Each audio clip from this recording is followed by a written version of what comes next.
आप उनके विषय में हमको बताइए, शिव पुराण के विषय। तो सूत जी महाराज कहते हैं, ये मानवा पाप कृतो दुराचरता खला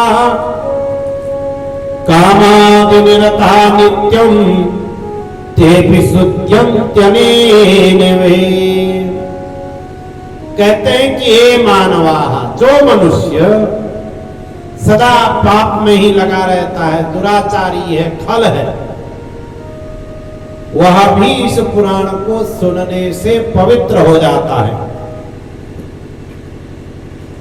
मलिन हो, दुराचारी हो, ब्रह्म हत्यारा भी हो, तो भी इस शिव महापुराण को सुनने से वह परम गति को प्राप्त कर लेता है। सूत जी महाराज कहते हैं,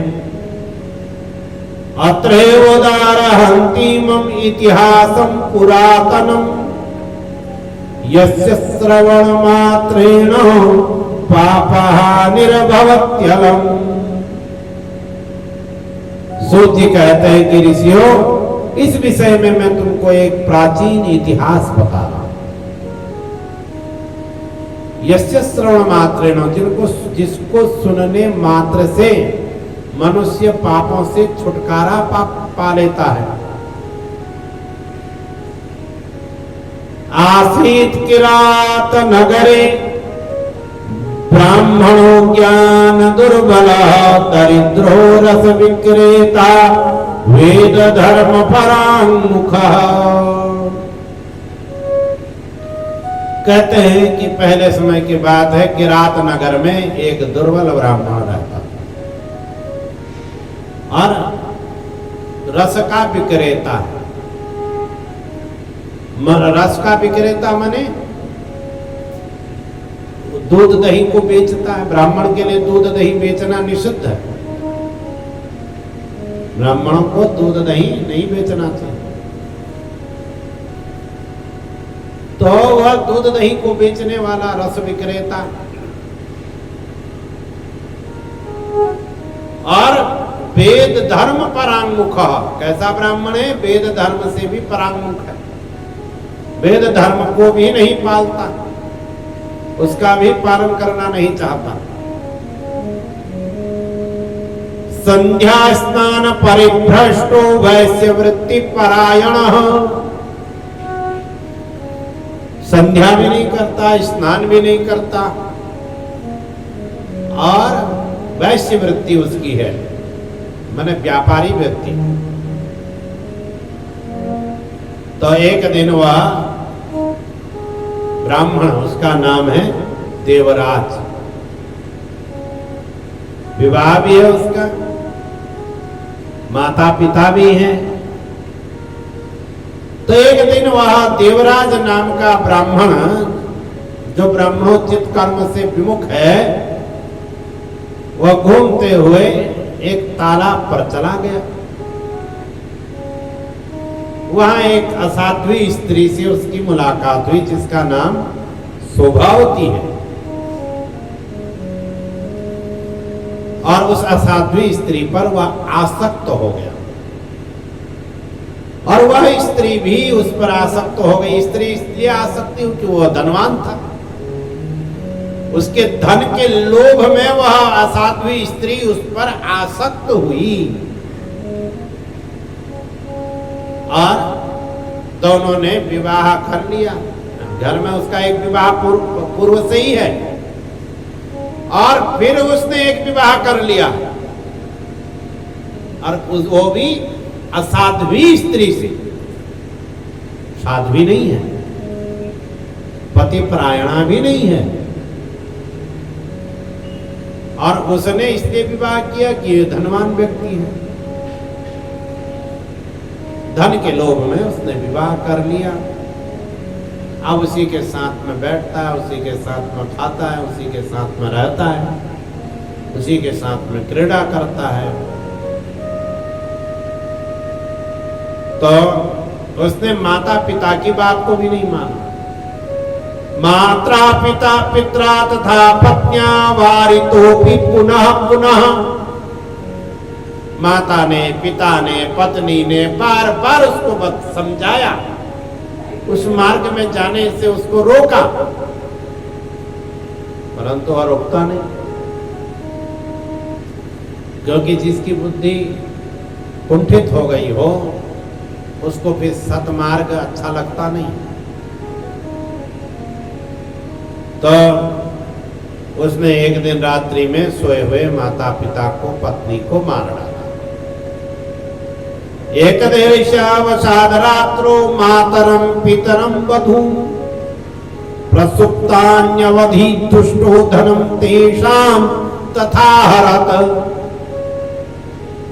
सोए हुए माँ को मारा, पिता को मार डाला, अपनी पत्नी को मार डाला, उनका जो धन था, पिता का जो धन था उसको लेकर के उस वैश्या को दे दिया, क्योंकि उसी के लिए वो आसक्त था, उसी को अपना सब कुछ समझ रहा, उस असाध्वी स्त्री को दे दिया और उसी के साथ में रहता है। एक दिन घूमते घामते वह प्रतिष्ठानपुर चला गया। प्रतिष्ठानपुर कहते हैं झूसी, प्रयागराज के पास एक स्थान है झूसी, उस स्थान को प्रतिष्ठानपुर कहा जाता है। तो वहां वह रथ चला गया देवयोग से साधुओं के साथ में। वहां कुछ साधु महात्मा एकत्रित हुए थे माघ का महीने में, वहां साधु महात्मा एकत्रित होते ना, कथाएं चलती हैं। हम भी माघ के ही महीने में बैठे हैं भगवान को सुनने के लिए। तो घूमता घामता पहुंच गया साधुओं के मध्य और एक शिवालय में रुक गया। वहां एक ब्राह्मण देवता शिव पुराण की कथा कर रहे थे, वो कथा सुनने लग गया और इसी बीच उसको बहुत बुखार आ गया, वो ज्वर से पीड़ित हो गया और ज्वर भी कम नहीं, बहुत तेज ज्वर, उसको बुखार आया, ज्वर आया।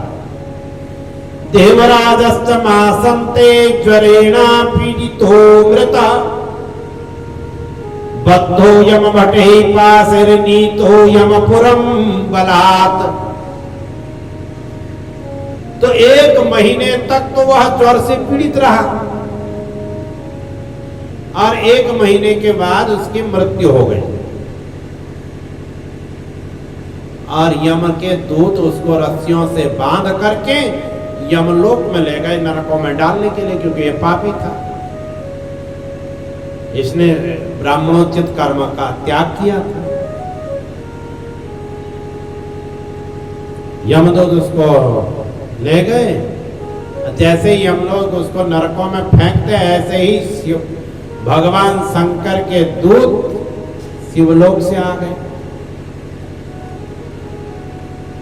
और उन्होंने, शिव जी के गणों ने यम के दूतों को खूब मारा। ताड़ित्वा तद्दूतांस्तर्जयित्वा पुनः पुनः, यम के दूतों को बार बार मारा। तो जब वहां हल्ला गुल्ला हुआ यमपुरी में,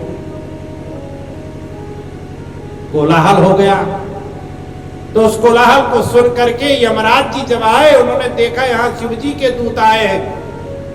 उन्होंने पूछा अपने दूतों से, तुम किसको लाए हो? उन्होंने कहा हम देवराज को लाए हैं। देवराज नाम का एक ब्राह्मण जो अधम है, पापी है, इसको लेकर के हम आए हैं।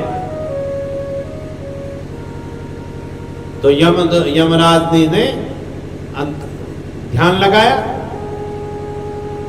उन्होंने ध्यान लगाया कि ये कौन है, देखा कि ये तो बड़ा पापी, परंतु अंतिम समय में, मृत्यु के समय में ये एक शिव मंदिर में रहा और एक मास पर्यंत इसने ज्वर से पीड़ित होते हुए भी भगवान शंकर की कथा को सुना। तो कथा सुनने मात्र से, शिव पुराण को सुनने मात्र से इसके सारे पाप धुल गए, एक ही जन्म के नहीं, अनेकों जन्म जन्मांतरों में जो उसने पाप किए थे वह सब धुल गए।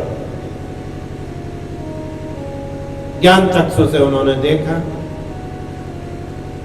तो उन्होंने उस देवराज को शिव जी के गणों को दे दिया, कहा ले जाओ आप इसको। शिव जी के गण उसको लेकर के कैलाश पर्वत में आया और शिव जी को सौंप दिया और शिव जी के गणों में शामिल हो गया, शिव की कृपा से, शिव पुराण की कृपा से।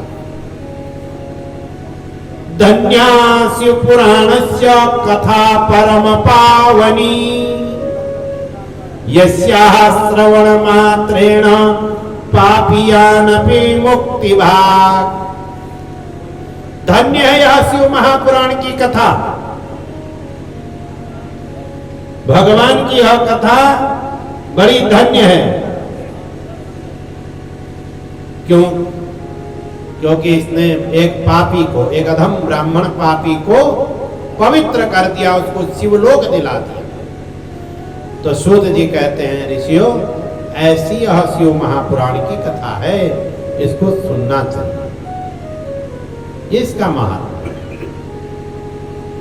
तो वह देवराज भी कैलाश में पहुंच करके